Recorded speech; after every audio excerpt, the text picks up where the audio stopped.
friends that are watching this would not be offended. Okay, so this is an impromptu video and it's something that I've been thinking about for some time now. I feel like it's something that everybody goes through, like a phase where you kind of get confused, you know, about being able to classify friends into, you know, certain boxes and everything.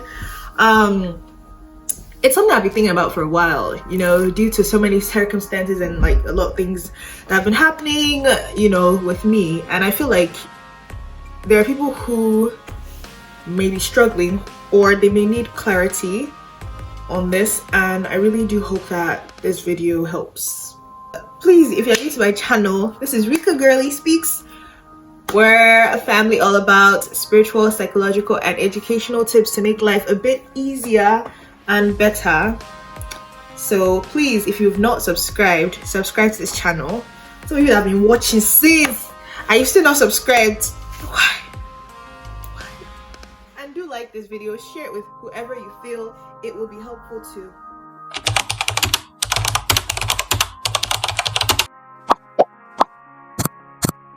Wait, let me how do I put this together in words?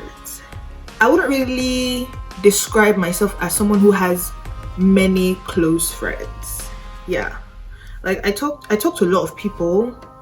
Yeah, and I think, like, you know, when you see extroverts or you see people that are sociable and friendly, you tend to assume that they have a lot of friends, and it might not always be the case. In fact, like a lot of sanguines, which are like the most extroverted type, at the end of the day, tend to be very lonely. Yeah, they talk to a lot of people, they tend to be the life of the party and everything, but when they go back behind closed doors, they don't really have anyone that they can truly call a friend.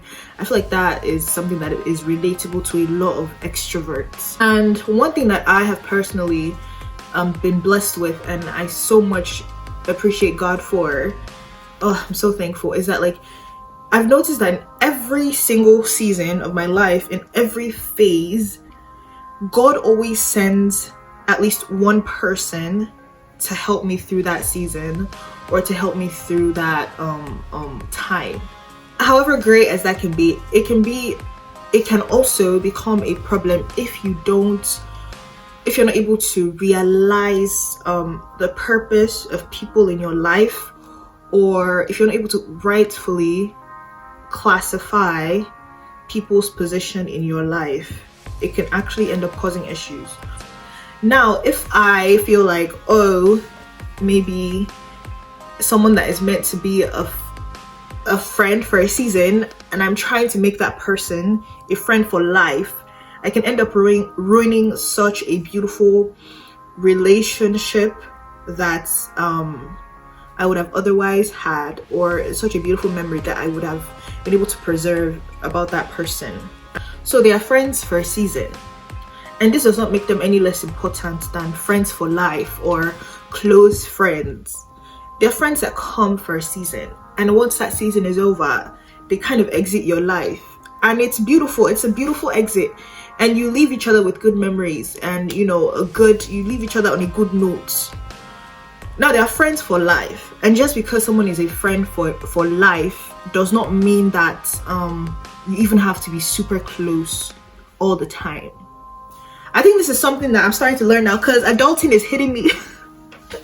Like, I'm starting to realize and learn so many things, and there are some mistakes that I have made regarding being able to classify people correctly in my life, and I'm realizing that now, and you know, being able to understand that has brought so much clarity for me, and it has even improved my level of friendship with people, and it's made me like value people more and appreciate them more despite the role that they play, because I realized that every role is important, every position is important. You just need to just know how to rightfully place them. So a friend for a season, I won't say, oh, because that person we might not always talk a lot like for the rest of our lives, they just came during a certain period of my life that, oh, they are less important. No, they're not, because during that season, maybe someone who was even my close friend could not be that person that I needed, you know, during that season.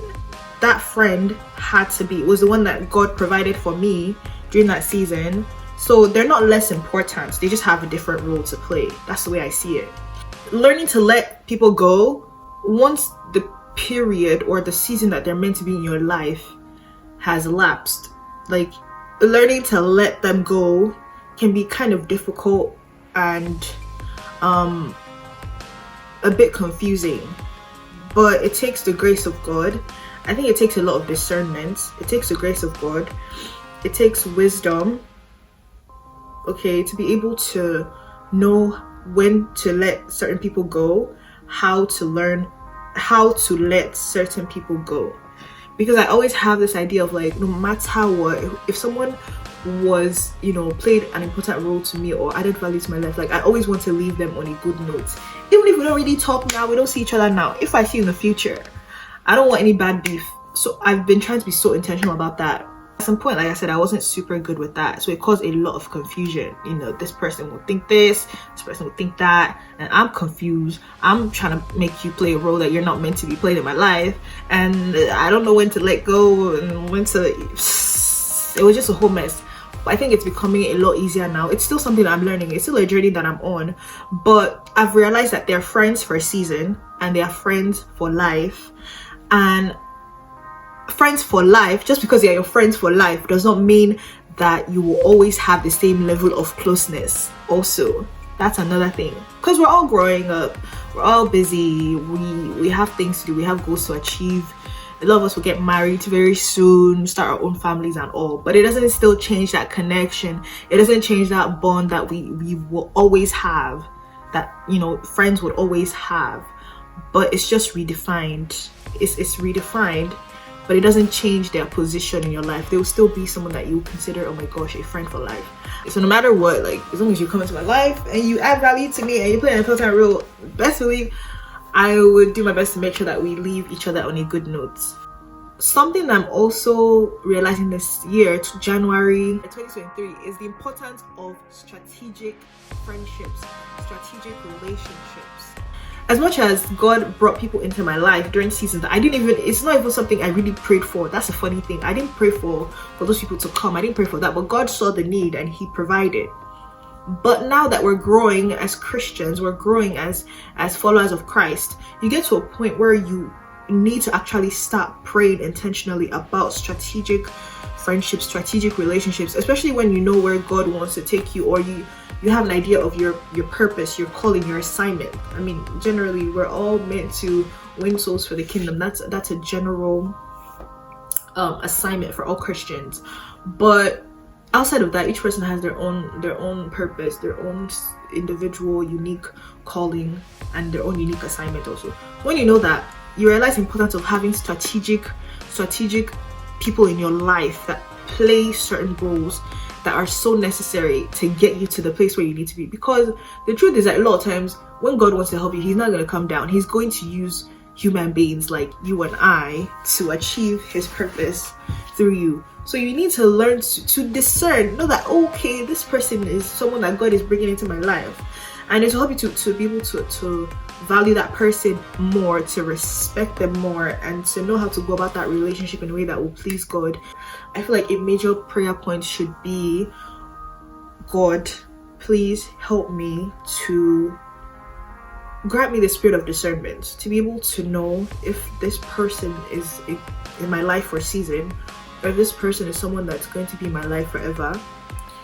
Lord, order my steps so that I will meet with people. I'll be able to develop strategic friendships and strategic relationships that will help me to enter the next season you have prepared for me, that will help me to be able to achieve, to be able to align myself more with your will and take me closer to achieving your purpose for my life.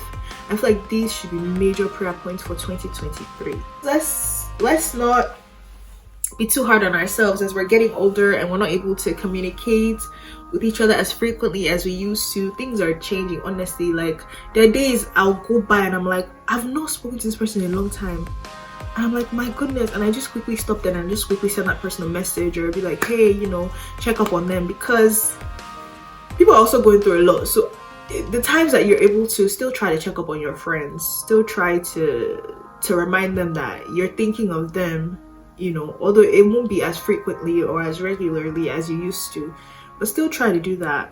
So yeah, that's just it for today's video. Do have a wonderful day, guys. Bye. God bless you.